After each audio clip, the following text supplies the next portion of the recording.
NVN के दोस्तों, हसन कमाल का सलाम, नमस्कार। कमाल की बात में आपको खुशामदीद, वेलकम, स्वागतम।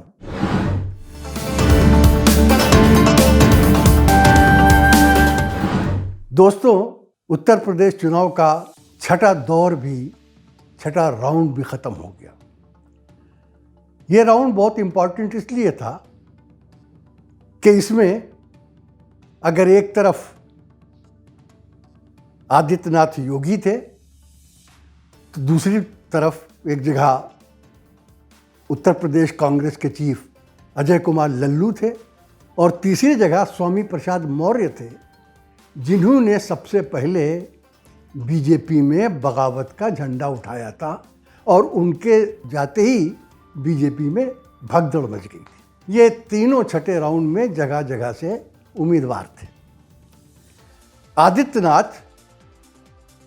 गोरखपुर से उम्मीदवारी, गोरखपुर से वो 5 मरतबा लोकसभा के सदस्य तो रह चुके हैं, चुने जा चुके हैं, लेकिन असेंबली इलेक्शन में वो पहली बार हिस्सा ले रहे हैं।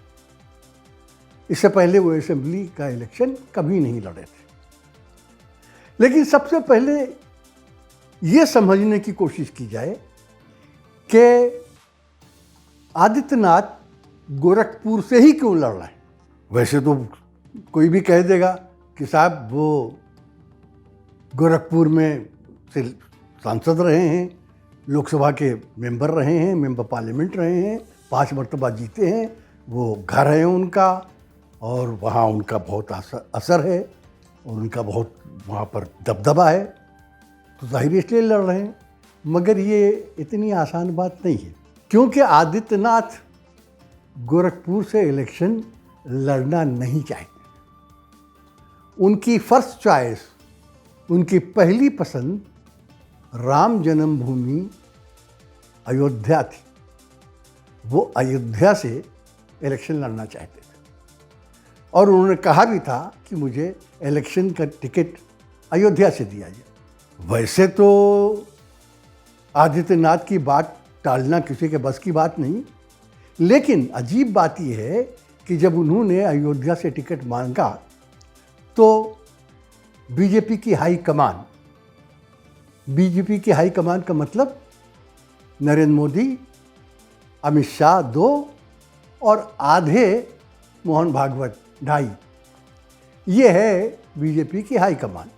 तो वो सर जोड़कर बैठे, उन्होंने बड़ा सोच विचार किया और उनको ये लगा कि अगर आदित्यनाथ अयोध्या से राम जन्मभूमि से इलेक्शन लड़े और कहीं कुछ गड़बड़ हो गया तो ये तो बहुत बड़ा धमाका हो जाएगा, ये तो बड़ा गलत मैसेज जाएगा सारे कंट्री में, ये तो हिंदुत्व के आगे पूरा सवालिया निशान बन जाएगा।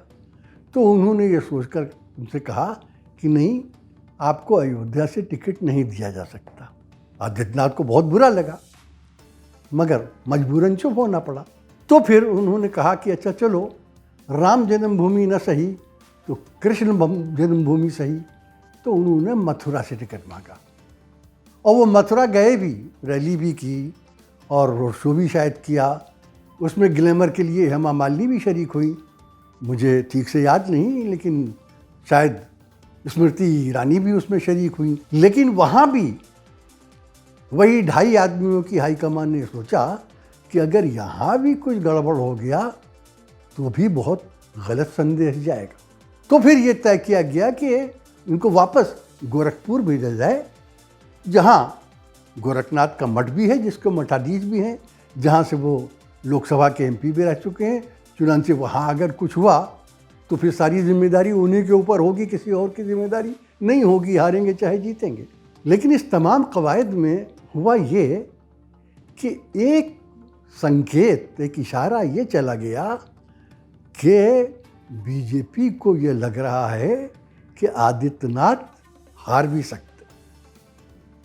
तो ये तो बड़ा चौंकाने वाली बात थी, क्योंकि अगर आदित्यनाथ हार सकते हैं तो बीजेपी तो की सेना के वो सेनापति हैं, तो सेनापति का कुछ गड़बड़ हो गया तो सेना का क्या होगा।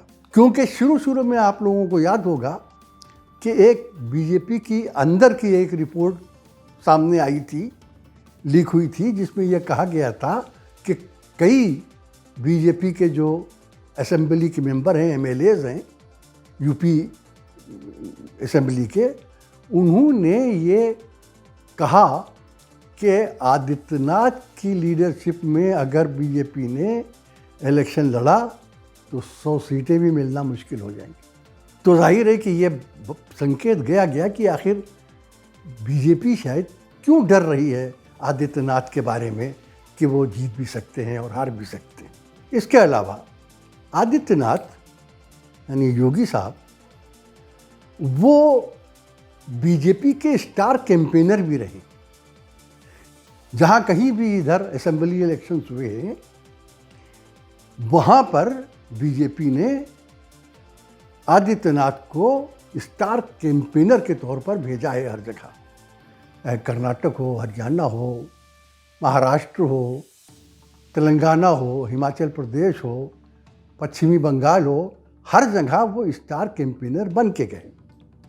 लेकिन इस सिलसिले में उनका ट्रैक रिकॉर्ड कोई बहुत शानदार नहीं है। जहाँ कहीं भी वो स्टार कैंपेनर बन के गए वहाँ बीजेपी को कामयाबी नहीं मिली, बल्कि कुछ ऐसी कॉन्स्टिट्यूंसीज हिमाचल प्रदेश और पश्चिमी बंगाल की थी, केरल की भी थी, जहाँ पर जिस कॉन्स्टिट्यूंसी में कैंपेन करने गए थे आदित्यनाथ, वहाँ बीजेपी के कैंडिडेट की ज़मानत भी जब्त हो। तो इसलिए ये जो गोरखपुर का इलेक्शन है ये बहुत इम्पॉर्टेंट है बीजेपी के लिए भी और आदित्यनाथ के लिए भी। तो ये बात कि हाईकमान ने अयोध्या और मथुरा से हटाकर उन्हें यहाँ ले आई तो बीजेपी की हाईकमान उनसे बेखबर हो गई, ऐसा नहीं है। बेखबर होना अफोर्ड नहीं कर सकती, क्योंकि आदित्यनाथ योगी के मामला गड़बड़ हुआ तो फिर सारे मुल्क में मामला बहुत गड़बड़ हो जाएगा, सारे देश में। इसलिए ये तो अभी कहना बहुत मुश्किल है कि क्या होगा, आदित्यनाथ जी जीतेंगे या नहीं जीत पाएंगे। लेकिन वो जीतें या न जीतें ये बात की बात है। लेकिन एक बात ये कही जा रही है जगह जगह कि योगी सरकार के हर मंत्री जहाँ से भी वो लड़ रहा है उसको अपने जीत के लाले पड़े हुए हैं, वो मुश्किल में है। उसकी वजह भी है, ये जो इलाका है जिसको हम जो ईस्ट यूपी, जिसको हम पूर्वी यूपी कहते हैं और अब उसे पूर्वांचल कहा जाता है, ये इलाका 2017 से पहले कभी बीजेपी का गढ़ नहीं था। 2017 से पहले बीजेपी यहाँ बहुत ज़्यादा सीटें कभी नहीं हासिल कर पाई थी, क्योंकि शुरू में समझिए कि 50s और 60s में तो ये पूर्वांचल का जो इलाका था ये वामपंथी, बाएं बाजू की लेफ्टिस्ट पार्टियों के असर में था। यहाँ से कई कम्युनिस्ट लीडर, चंद्रजीत यादव, उदल, कई बार जीत के जाते थे। कम्युनिस्ट पार्टी का असर था, सोशलिस्ट पार्टी का असर था।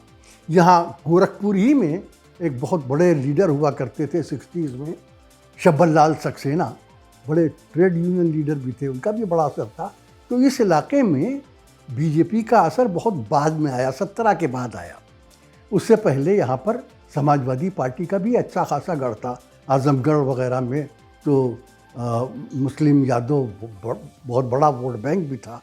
इसके अलावा यहाँ पर जो छोटी छोटी जातियाँ हैं, छोटी छोटी कास्ट हैं, जिनको MBC कहा जाता है, मोस्ट बैकवर्ड क्लासेस, अति पिछड़े लोग, वो बिरादरियाँ भी यहाँ बहुत ज़्यादा हैं, जो पिछली मर्तबा बीजेपी के साथ जुड़ गई थी लेकिन इस बार जुड़ी हुई नहीं मालूम होती। तो इसलिए बीजेपी के लिए भी और आदित्यनाथ के लिए भी ये इलेक्शन बहुत आन बान शान का सवाल है।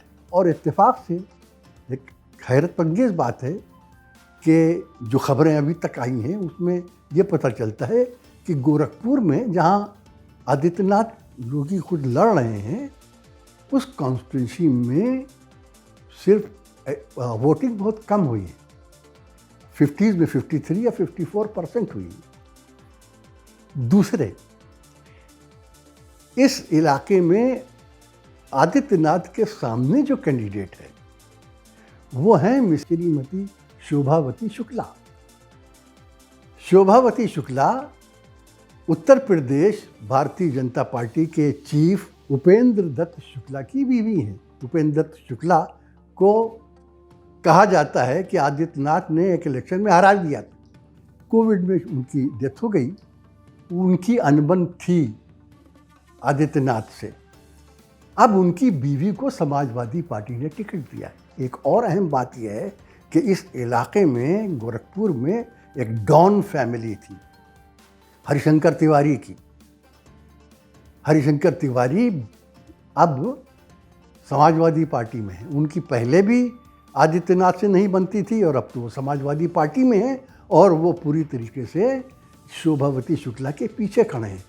इस कॉन्स्टिट्यूंसी में कहा जाता है कि ब्राह्मणों के 80,000 वोट, उसके अलावा यहाँ पर दूसरी ओबीसी वोट भी हैं, यहाँ पर कुछ वैश्य वोट भी हैं, लेकिन 80,000 वोट जो हैं वो ब्राह्मण के हैं। अगर वो ब्राह्मण वोट टूटते हैं, हमने कल भी पिछले वीडियो में भी कहा था कि उन कॉन्स्टिट्यूंसीज़ में जहाँ समाजवादी पार्टी का कैंडिडेट ब्राह्मण है, ब्राह्मण समाजवादी पार्टी की तरफ जा सकते हैं। ये सब हुआ है या नहीं हुआ है, ये सब जानने में अब बहुत ज़्यादा देर नहीं लगेगी। 10 मार्च को नतीजे आएंगे और अब एक ही राउंड बाकी रह गया है। वो राउंड भी बहुत ज़बरदस्त है, क्योंकि उस राउंड में तो वाराणसी में, बनारस में, काशी में इलेक्शन होने वाला है। जो प्रधानमंत्री नरेंद्र मोदी की कॉन्स्टिट्यूंसी है, वहाँ क्या होता है ये देखना तो और भी दिलचस्प होगा। सारी निगाहें वहीं लगी होंगी। छठे के बाद 7वां राउंड, आखिरी राउंड होगा। 10 मार्च को नतीजे आएंगे और फिर सब टेंशन्स ख़त्म हो जाएंगी, सब उलझनें दूर हो जाएंगी। सामने जो बहुत साफ मंज़र दिखाई देगा, शायद नया मंज़र दिखाई देगा। तो दोस्तों, आज बात यही ख़त्म करते हैं। फिर मिलेंगे, जल्द मिलेंगे। तब तक के लिए हसन कमाल, आज़म शहाब, डॉक्टर सलीम और फैसल सैयद को इजाज़त दीजिए। जय हिंद, खुदा हाफिज़।